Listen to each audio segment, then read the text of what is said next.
All right, Tom, here's what we're going to do. We're going to watch this in full speed first. I like to watch video in full speed versus the slow motion, frame by frame, because uh, it's just hard not to watch video and start to think about mechanics and think about positions when you're watching it that way. So I suggest watching it full speed versus slow motion first time, and then once you get a feel for it, then start to watch it slow and break down the areas that you're really trying to gain a little bit more insight into.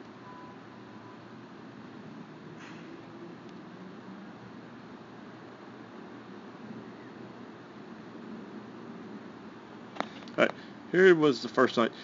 And this is what I'm referring to when guys get to the inside of their foot. And we're watching the back foot right now, and watch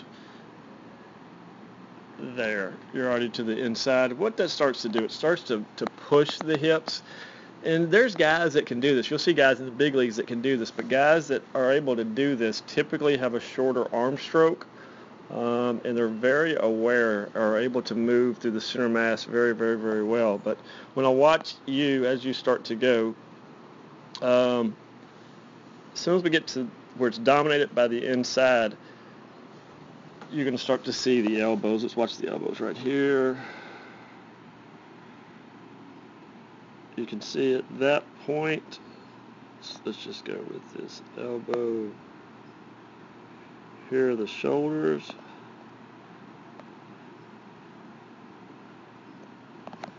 And you can see the elbows there.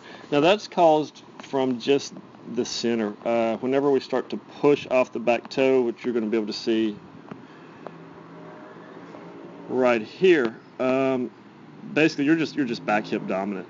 You give the effect, like if we were watching this here and we were to just stop, guys are going to say, wow, he's got a lot of hip-shoulder separation. But really what's happening is you're pushing from the back side.